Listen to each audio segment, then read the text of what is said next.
Malaysia 370.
Delivery Malaysia 370, good morning. Malaysian 370 standby and Malaysian 6 is cleared to Frankfurt via Agosa Alpha departure 6000 feet squawk 2106. Cleared to Frankfurt, Agosa Alpha departure 6000 feet squawk 2106, Malaysian 6. Malaysian 6. Kita mulakan dengan laporan ini. Sebuah pesawat Malaysia Airlines yang dalam penerbangan dari Kuala Lumpur ke Beijing terputus hubungan dengan Menara Kawalan Udara di Subang kira-kira pukul 2.40 pagi awal hari ini.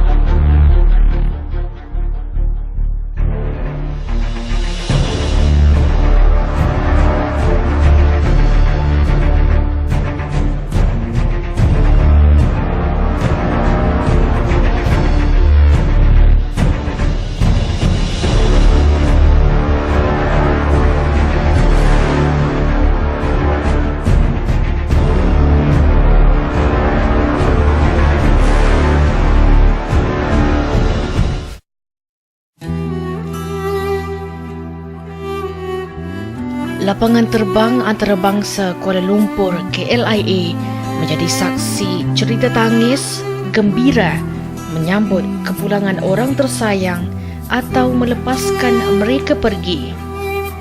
Namun tanggal 8 Mac 2014, siapa sangka hanya selepas 1 jam melihat insan tersayang menaiki kapal terbang, mereka dikejutkan dengan berita kapal dinaiki hilang daripada radar. Boeing 777-200ER dengan nombor pendaftaran 9M-MRO sudah membelah awan biru selama 53,460 jam sejak 2002. Namun jam seterusnya pesawat itu tidak dapat dijejaki. Penerbangan menggunakan kod MH370 hilang daripada radar dengan kali terakhir komunikasi antara kokpit dan pusat kawalan trafik udara adalah pada 1.19 pagi waktu tempatan. Good night Malaysia 370. Kata-kata terakhir kedengaran daripada kapal terbang berkenaan. Pesawat itu dijadualkan tiba di Beijing pada 6.30 pagi hari yang sama. Bagaimanapun, harapan keluarga yang mungkin menanti di sana bertukar hibah. 227 penumpang dan 12 anak kapal hilang sehingga kini. Penumpang terdiri daripada 38 rakyat Malaysia, China 153, Indonesia 7, Australia 7, India 5, Perancis 3, Amerika Syarikat 3, New Zealand 2, Ukraine 2, Kanada 2, Rusia, Itali, Taiwan, Belanda dan Austria masing-masing seorang. Tanpa berlengah, operasi mencari dan menyelamat SAR digerakkan pada 5.30 pagi dengan fokus di kawasan Laut Cina Selatan. Antara maklumat penting diperoleh ialah data radar tentera menunjukkan kemungkinan sebuah pesawat yang tidak dikenali melakukan air turn back. SAR yang digerakkan segera mendapat penglibatan 26 negara sekaligus mencatat sejarah dalam dunia penerbangan.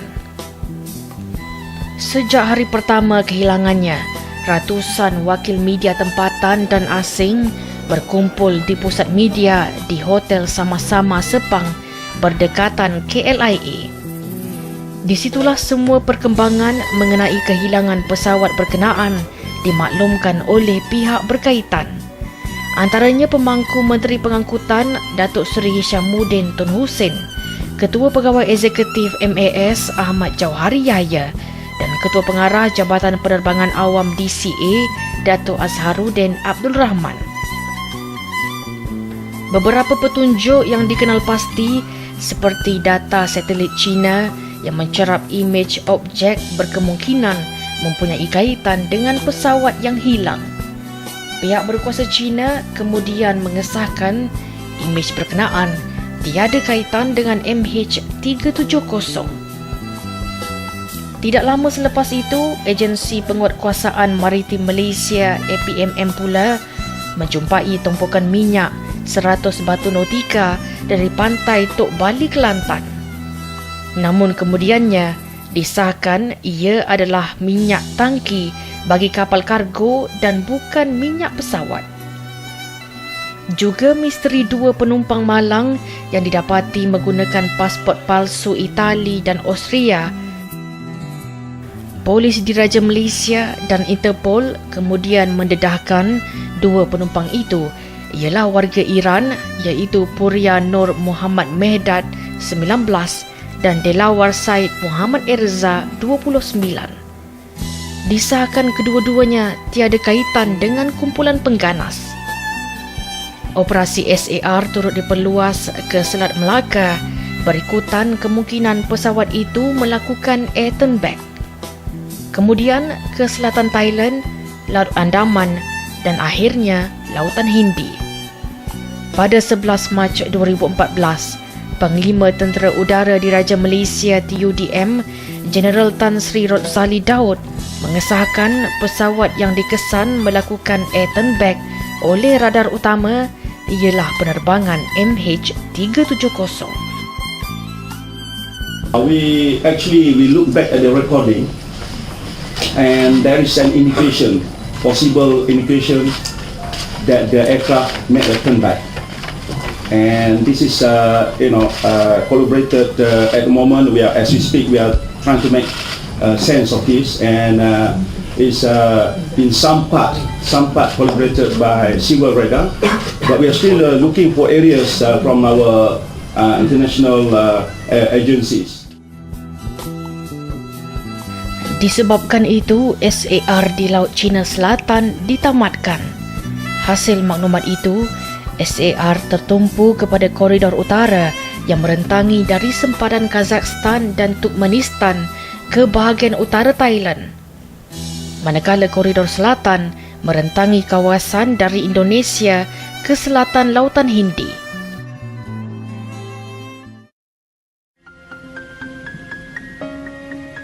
Transponder dan sistem komunikasi penerbangan MH370 dilaporkan ditutup ketika pesawat itu tiba di kawasan pantai timur semenanjung Malaysia di antara kawasan kawalan trafik udara Malaysia dan Vietnam. Siasatan mengenai kehilangan pesawat itu mencakupi semua aspek. Polis menyiasat semua kaki tangan dan jurutera MAS yang mengendali pesawat MH370. Pada 17 Mac, operasi besar-besaran SAR membabitkan 26 negara di koridor utara dan selatan meliputi kawasan seluas 2.24 juta batu nautika. Operasi memfokus kepada 4 tugasan iaitu mengumpul maklumat pemantauan satelit, analisis pemantauan data radar, menambah aset udara dan permukaan laut serta jumlah pakar teknikal dan subjek berkaitan. Laporan berita asing mendakwa pesawat yang hilang dilihat terbang rendah di ruang udara Maldives. Namun, pihak berkuasa Malaysia menafikan dakwaan itu. Pada 20 Mac, Perdana Menteri Australia Tony Abbott memaklumkan mengenai objek yang mungkin mempunyai kaitan dengan MH370 dikesan di selatan Lautan Hindi, kira-kira 2,500 km di barat daya Perth. Australia kemudian meneruskan pencarian 2 objek yang gambarnya diambil oleh sebuah satelit.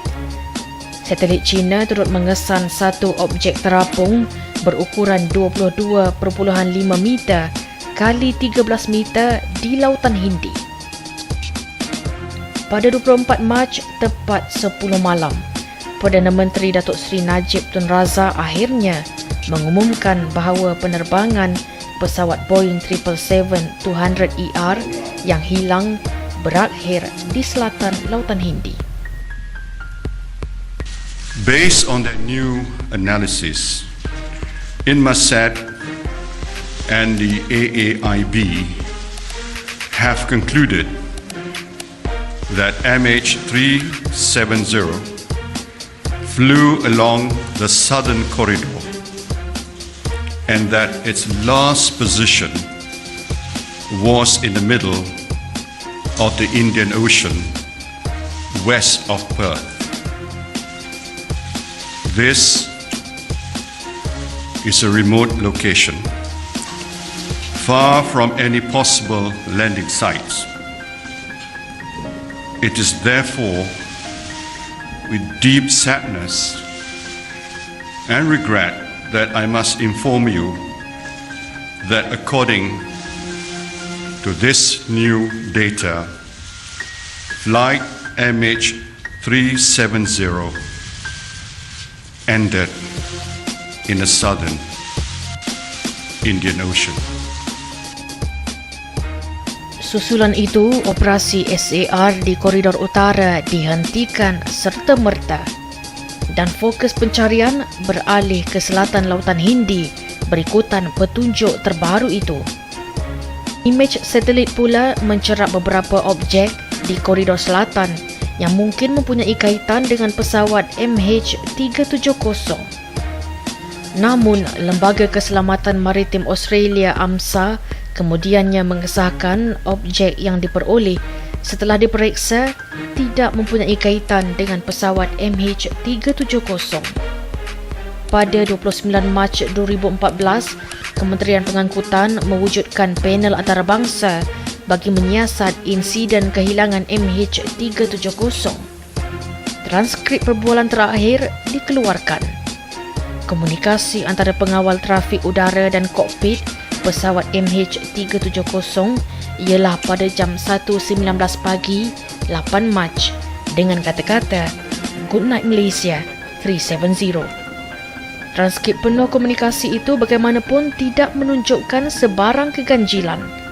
Polis turut mendapati kesemua penumpang pesawat yang hilang bersih daripada elemen rampasan, sabotaj dan masalah psikologi serta peribadi. Pencarian MH370 memasuki fasa baharu dengan pendekatan operasi dalam air di selatan Lautan Hindi bagi mengesan kotak hitam pesawat MH370. Alat pengesan kotak hitam yang digunakan kapal peronda China Haizun 01 mengesan 2 isyarat detik di perairan selatan Lautan Hindi. Satu lagi isyarat detik dikesan di selatan Lautan Hindi oleh kapal pertahanan Australia ADV Ocean Shield kira-kira 300 batu nautika dari isyarat detik yang dikesan Haizun 01.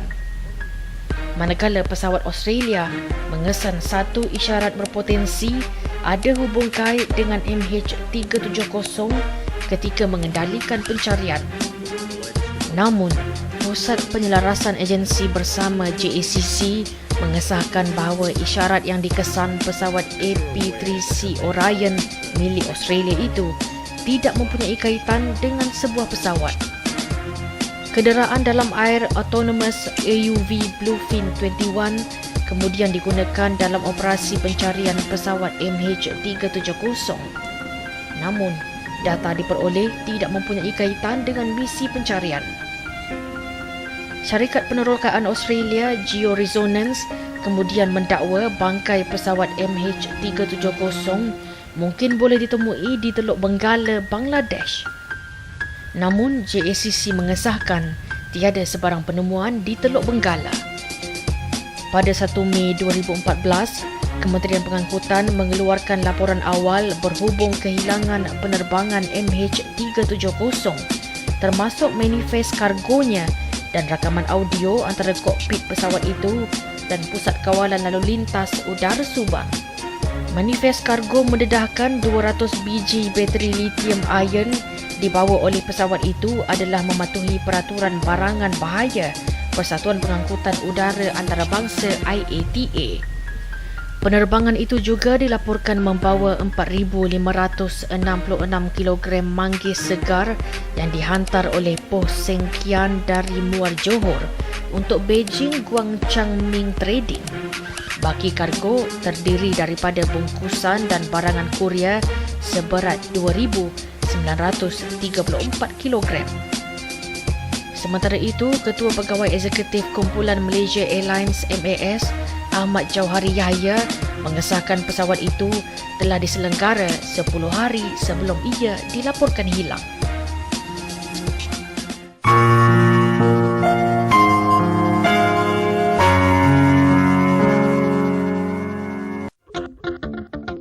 Bicara isu semasa.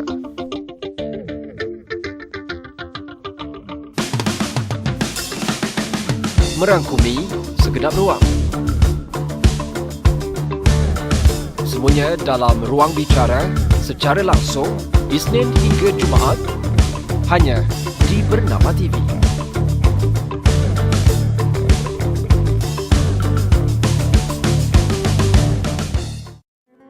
Dibelenggu kebangkrapan semuanya bukan pilihan. Saya pernah cuba dibantu, namun saya tidak hiraukannya kerana saya merasakan MDI akan bertindak kejam terhadap saya. Sehinggalah kebangkrapan mula mengganggu hidup saya. Saya hilang punca untuk meneruskan kehidupan. Akaun saya dibekukan. Apa nasib keluarga saya? Selama ini saya menyangka MDI zalim yang membangkrapkan saya. Ternyata sangkaan saya meleset sama sekali. Jabatan Insolvensi Malaysia, bukan kami yang membangkrapkan anda. Jangan takut atau risau untuk tampil ke depan. Berilah kerjasama agar kami dapat membantu anda. Layari www.insolvency.gov.my.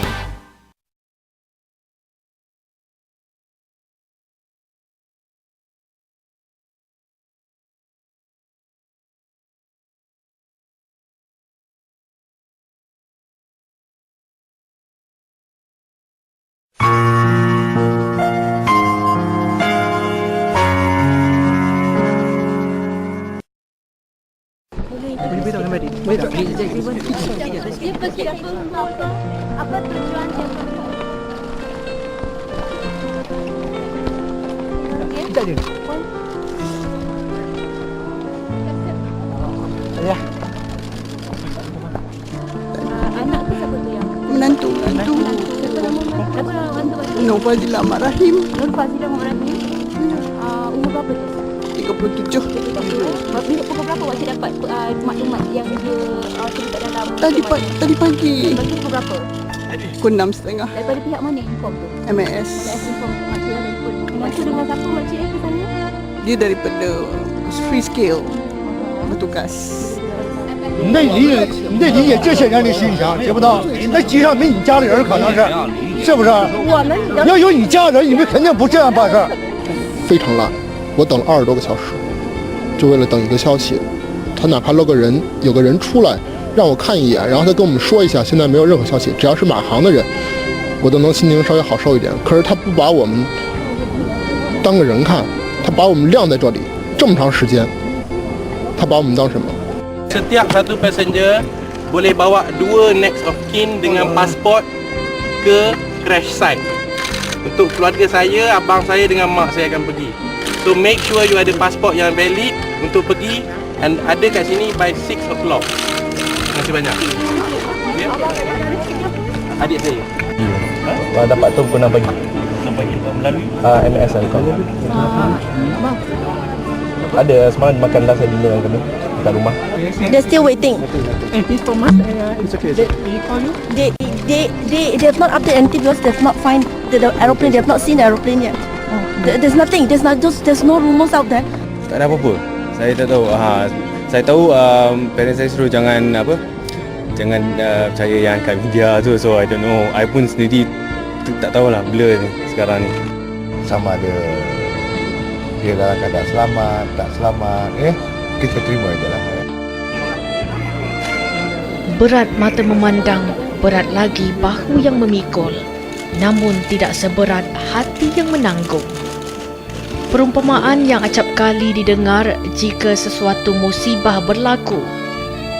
Jika kita yang tiada kaitan dengan keluarga cukup terkesan dengan tragedi MH370, bagaimana dengan ahli keluarga mangsa? Atas faktor kemanusiaan dan hidup bermasyarakat sesama insan, rakyat Malaysia terus memberi sokongan setakat yang termampu, termasuk dengan memberi kata-kata semangat kepada mereka. Di saat-saat seperti inilah mental, emosi dan jiwa berkecamuk. Justru kerajaan tidak mengambil mudah. Setiap ahli keluarga diberikan seorang penjaga atau caregiver daripada pasukan bantuan khas MAS. Manakala Jabatan Kebajikan Masyarakat menyediakan kaunselor. Mereka ini ada yang bekerja secara sukarela bersama-sama dengan ahli keluarga siang dan malam tanpa jemu, memberikan kata-kata semangat dan dorongan. Pihak MAS menerusi pasukan bantuan khas bekerja keras sejak hari pertama, memberi sokongan moral dan menguruskan keperluan keluarga. Ironinya, sehari sebelum kejadian, mereka baru sahaja selesai menjalani latihan pengurusan krisis bagi berdepan sebarang insiden.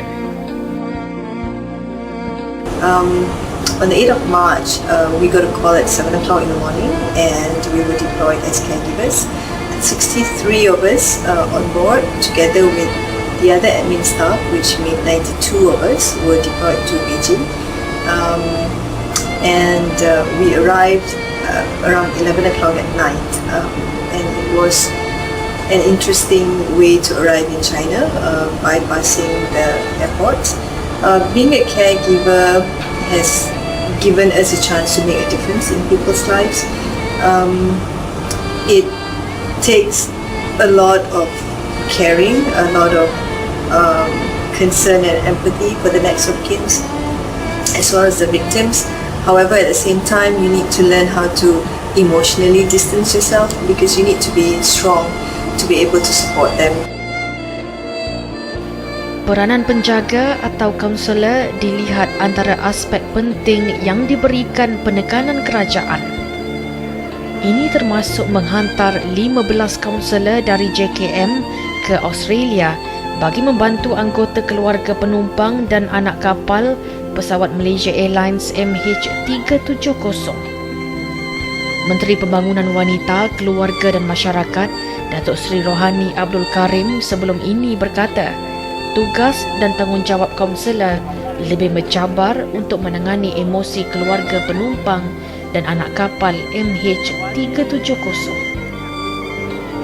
Mereka mengalami 4 fasa emosi, iaitu fasa pertama, sebaik sahaja mengetahui berita kehilangan, mereka panik, terkejut dan bimbang. Fasa kedua pula, emosi berada dalam keadaan kritikal dan tertekan kerana tidak tahu apa yang terjadi kepada ahli keluarga mereka. Memasuki fasa ketiga apabila setelah mendapat berita bahawa penerbangan itu berakhir di selatan Lautan Hindi, dan pastinya ia amat menyedihkan. Di sinilah penekanan spiritual harus diutamakan bagi tujuan pemulihan emosi supaya mereka dapat menerima ketentuan dan meneruskan kehidupan. Manakala fasa keempat, apabila ahli keluarga telah kembali ke tempat tinggal masing-masing. Kaunselor JKM seluruh negara turut serta memberikan perkhidmatan dan bantuan kepada ahli keluarga mengikut keperluan. Pihaknya pada fasa awal telah menyediakan 31 kaunselor untuk membantu anggota keluarga. Tidak ketinggalan, kaunselor dari Pasukan Intervensi Krisis Malaysia MCIT yang berkunjung ke rumah anggota keluarga pesawat MH370 untuk terus memberi bimbingan dan perkhidmatan kaunseling kepada mereka bagi menghadapi saat-saat sukar ini. Malah ahli keluarga boleh menghubungi kaunselor ketika mereka memerlukan pada bila-bila masa, termasuk jika mahu kaunselor berkunjung ke rumah mereka.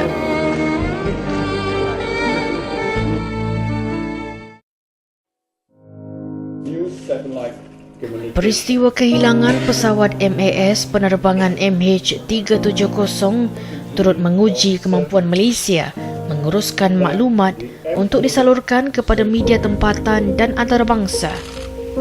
Ketua Pengarah Jabatan Penerangan Malaysia, Dato' Ibrahim Abdul Rahman, berkata aspek prosedur operasi standard SOP di setiap agensi termasuk Jabatan Penerangan perlu diteliti semula. Proses penyampaian maklumat secara rasmi melalui beberapa peringkat, bermula dengan jawatan kuasa teknikal yang melaksanakan penyiasatan, tapisan dan pengesahan maklumat. Ia kemudian disalurkan kepada pasukan komunikasi sebelum dihebahkan di sidang media apabila maklumat itu telah disahkan sahih dan tepat. Pada permulaan, pusat media ditetapkan di hotel sama-sama yang kemudian berpindah ke PWTC. Sepanjang pusat media beroperasi selama 24 jam, sebanyak 20 sidang media diadakan sehingga ia ditutup pada 8 April 2014. Secara keseluruhan, 281 agensi berita serta 620 petugas media dari dalam dan luar negara menggunakan perkhidmatan pusat media. 76 daripadanya organisasi berita tempatan melibatkan 203 petugas media dari arus perdana dan portal serta 205 organisasi berita asing melibatkan 417 petugas media dari 33 negara. Kehilangan MH370 ternyata menguji kredibiliti media kerana orang awam disogokkan dengan berita daripada pelbagai sumber, terutamanya media sosial. Hubungan baik Malaysia dengan negara lain telah menyumbang kepada bantuan antarabangsa yang dihulur dalam misi mencari pesawat Malaysia Airlines MH370 yang hilang pada 8 Mac 2014.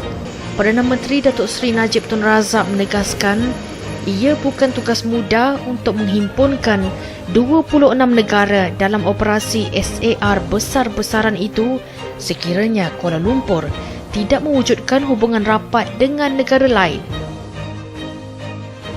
Penglibatan banyak negara dalam operasi SAR pesawat MAS penerbangan MH370 mampu memberi kesan positif kepada Malaysia apabila ia melibatkan perkongsian kepakaran dan penggunaan teknologi canggih di peringkat antarabangsa. Insiden seperti ini tidak boleh dikendalikan secara perseorangan kerana kegangan dari segi kemampuan dan pengalaman. Justru, penglibatan negara maju seperti Amerika Syarikat, China dan Australia mampu membantu menerusi teknologi serba canggih mereka. Selain daripada aset ketenteraan negara terlibat digunakan secara meluas, beberapa agensi berkaitan penerbangan awam turut menghulurkan bantuan. Antaranya Pentadbiran Penerbangan Persekutuan FAA dan Lembaga Keselamatan Pengangkutan Kebangsaan NTSB dari Amerika Syarikat dan juga agensi perisikan seperti Biro Siasatan Persekutuan FBI dan Organisasi Polis Antarabangsa Interpol juga menghulurkan bantuan. Begitu juga AS dikatakan telah menggunakan kecanggihan satelit perisikan mereka yang dapat mengenali objek sebesar 5 cm tidak kira di lautan atau daratan adalah manifestasi bahawa semua negara mahu membantu merungkaikan misteri MH370. Kerjasama yang dihulurkan adalah amat dihargai Malaysia sebagai negara induk yang terlibat dalam operasi SAR kerana hakikatnya adalah kawasan pencarian yang begitu luas. Perairan Malaysia dan Vietnam sahaja sudah merangkumi lebih dari 30,000 kilometer persegi. Antara perkara menarik dalam misi ini adalah ia melibatkan sempadan maritim Laut Cina Selatan yang dianggap begitu sensitif. Malaysia, Vietnam, Brunei, Filipina dan China terlibat secara langsung dalam kemelut sempadan bertindih yang masih tiada jalan penyelesaian sehingga hari ini.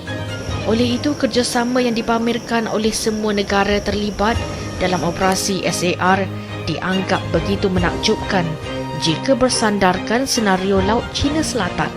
Hakikatnya, operasi SAR melibatkan banyak negara memerlukan koordinasi supaya ia mudah ditadbir urus. Ini adalah kerana setiap organisasi tentera mempunyai kaedah dan tata cara yang berbeza untuk satu-satu operasi. Latihan ketenteraan antara negara sama ada secara bilateral atau multilateral adalah kaedah termudah untuk mencapai koordinasi yang serasi. Jika dinilai operasi SAR berjalan dengan lancar kerana kesemua organisasi tentera negara tersebut sudah serasi dalam bentuk tadbir urus yang diamalkan masing-masing. Penyertaan negara yang terlibat secara sepenuhnya terbukti bermanfaat kerana ia telah memudahkan kerjasama operasi ketenteraan yang amat diperlukan. Namun sehingga kini masih tiada jawapan di mana MH370. Tragedi yang dialami ini jauh lebih lama daripada tragedi Air France yang terhempas di Lautan Atlantik. Ia sekaligus menjadi misi pencarian paling lama dalam sejarah penerbangan awam moden. Selepas penerbangan itu diputuskan berakhir di Lautan Hindi, SAR dibuat di kawasan lengkungan ke-7, lautan ketiga terbesar di dunia itu.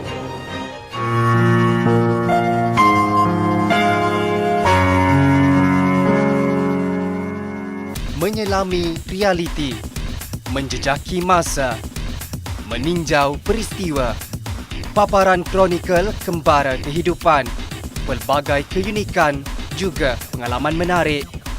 Segalanya disorotkan selama setengah jam dalam channel bernama setiap Ahad jam 9.30 malam hanya di Bernama TV.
merupakan nilai-nilai murni. Ia boleh membawa manfaat dan menjadi teladan untuk semua. Ingat, ada yang melihat. Semarakkan nilai-nilai murni setiap masa.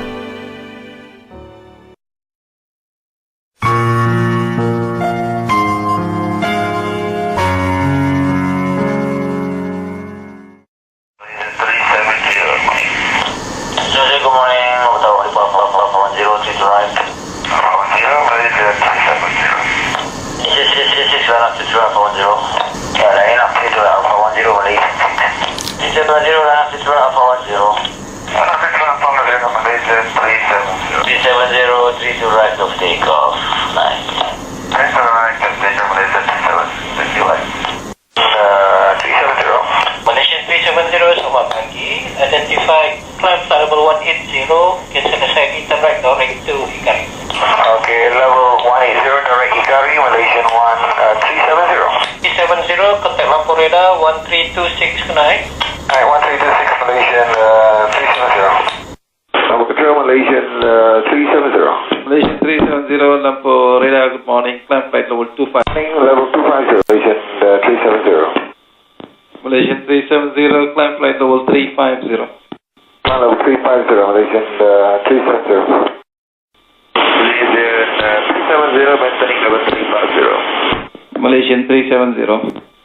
Malaysian 370, maintaining level 350. Malaysian 370. Malaysian 370, contact Ho Chi Minh 120.9, good night. Good night, Malaysian 370. Sebaik pesawat MH370 yang dalam penerbangan ke Beijing dilapor terputus hubungan dengan Pusat Kawalan Trafik Udara Subang pada 2.40 pagi 8 Mac lalu, pihak yang bertanggungjawab, terutama Syarikat Penerbangan Malaysia MAS, Jabatan Penerbangan Awam DCA bersama Kementerian Pengangkutan pantas mengeluarkan kenyataan akhbar serta mengadakan satu sidang media bagi mengesahkan kejadian tersebut. Sidang media tergempar itu yang diadakan di Hotel Sama-Sama KLIA Sepang bukan sahaja dipenuhi oleh ratusan pengamal media tempatan, malah turut mendapat perhatian media antarabangsa. Antara yang paling awal menerima asakan soalan daripada pihak media tentulah Ketua Pegawai Eksekutif Kumpulan MAS Ahmad Jauhari Yahya, Ketua Pengarah DCA Dato' Azharuddin Abdul Rahman dan Pemangku Menteri Pengangkutan ketika itu Datuk Seri Hishamuddin Tun Hussein. We are deeply saddened this morning with the news on MH370. Malaysia Airlines confirmed that this flight MH370 lost contact with Subang Air Traffic Control at 2:40 a.m. this morning. All the neighboring countries lost contact with the aircraft and nothing on their radar screen. Then we contacted MAS at 2:40 to inform MAS officially the aircraft is missing from our radar, and we activate our rescue control center. Saya kata jangan spekulate selagi tidak ada kesan-kesan atau maklumat risikan isu keselamatan di lapangan terbang menjadi satu perkara yang membimbangkan. Turut tidak ketinggalan mengambil tanggungjawab mengadakan sidang akhbar pada hari kehilangan pesawat tersebut adalah pemimpin nombor 1 negara, Datuk Seri Najib Tun Razak. Peringkat pertama, operasi mencari, di mana kita telah memberi tumpuan kepada kawasan di mana signal terakhir daripada pesawat tersebut telah diterima, telah pun dilakukan, namun setakat ini tidak dapat dikesan apa-apa. Terdahulu beliau bersama Timbalan Perdana Menteri Tan Sri Muhyiddin Yassin membuat lawatan peribadi dengan menemui anggota keluarga penumpang dan anak kapal di lapangan terbang antarabangsa Kuala Lumpur KLIA. Sementara itu, meskipun bergelar isteri kepada Perdana Menteri, Datin Seri Rosmah Mansor juga seperti rakyat lainnya yang terkejut dengan berita itu. Lantas, beliau terus menghubungi suaminya yang ketika itu sedang dalam program UMNO di Janda Baik, Pahang. Namun memahami serta berkongsi jiwa sebagai seorang isteri dan ibu, Datin Seri Rosmah tidak menunggu lama menemui beberapa keluarga mangsa MH370 termasuk yang berada di Perth, Australia. Dan Danica telah pun menyatakan kepada saya bahawa beliau memang bersabar dan jaga anak-anak beliau supaya memori suaminya akan terus kekal abadi di dalam kehidupan mereka. Dan Danica inginkan anak-anak beliau mengenangkan bapa mereka sebagai seorang yang penyayang, yang baik hati dan juga sebagai suami yang sememangnya bertanggungjawab terhadap keluarga beliau.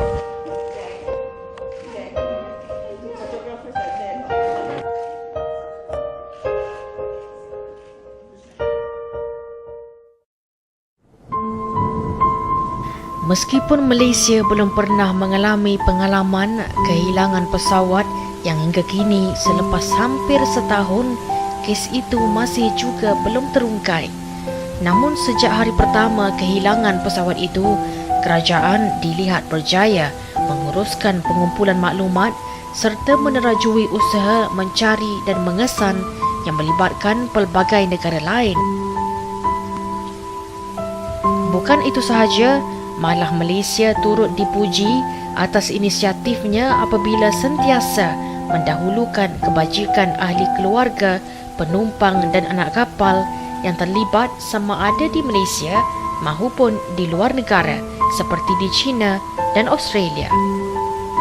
Antara inisiatif awal yang dilakukan Malaysia bagi memastikan setiap ahli keluarga mendapat akses mudah terhadap segala maklumat yang diterima kerajaan adalah dengan membawa waris untuk ditempatkan di beberapa hotel berhampiran KLIA, iaitu Hotel Everly bagi waris penumpang Malaysia dan Hotel Cyberview Resort and Spa untuk waris warga negara China.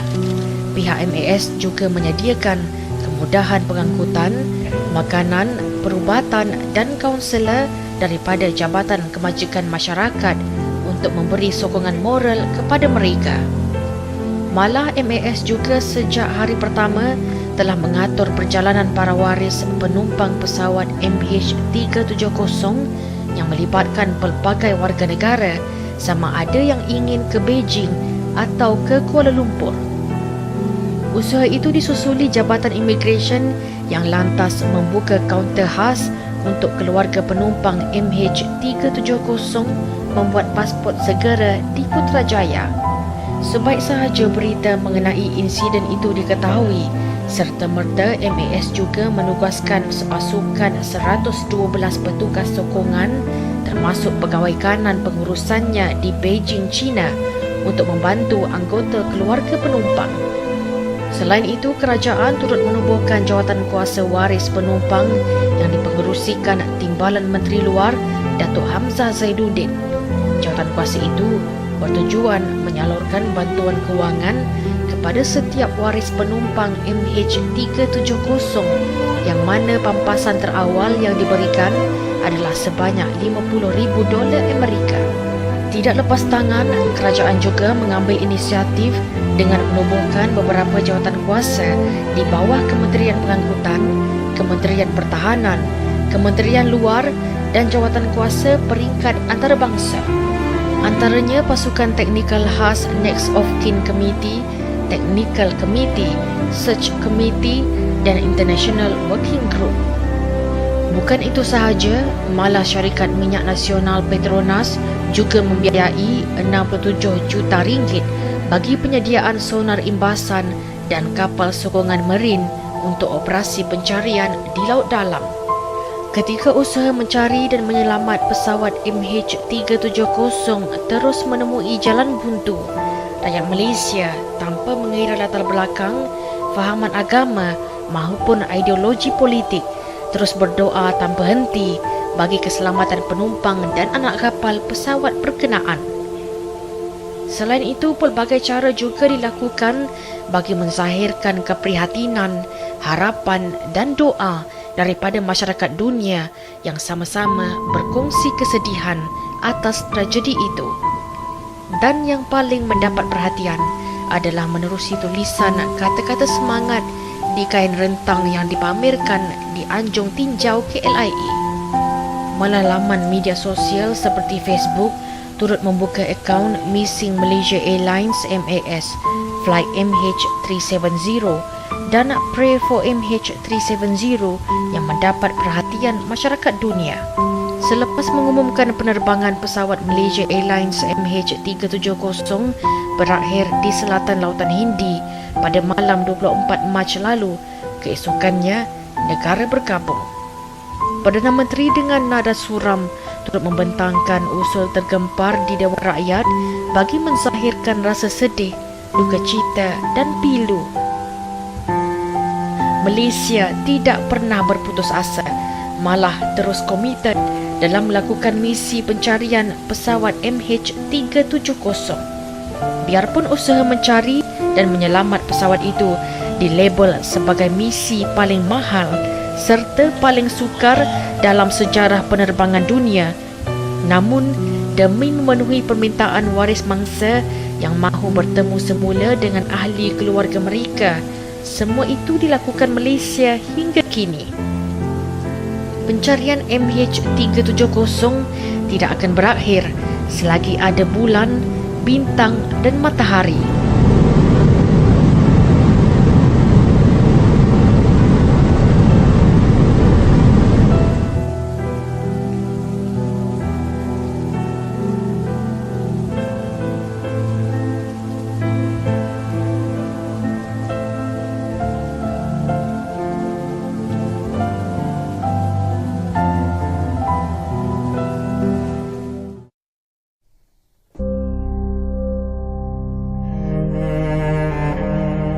Subuh itu tidak sunyi.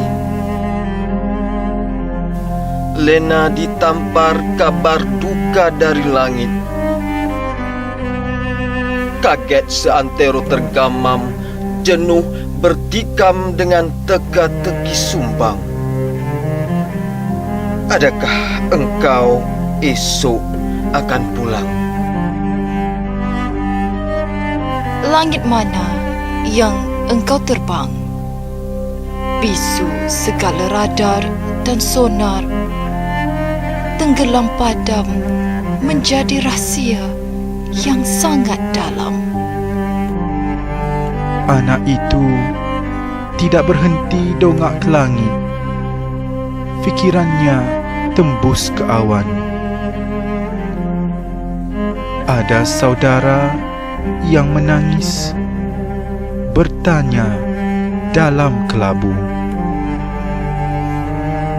adakah engkau ditelan langit atau benar terjun ke lautan garang? Tidak mati harapan, baik di bedil ombak, sekalipun dilibas awan. Turunlah, kami rela dari hilang jejak dan nota. Berbinar bergenang, ada tengkujuh di anjung tinjau. 239 nyawa MH370 landasan telah kami bina.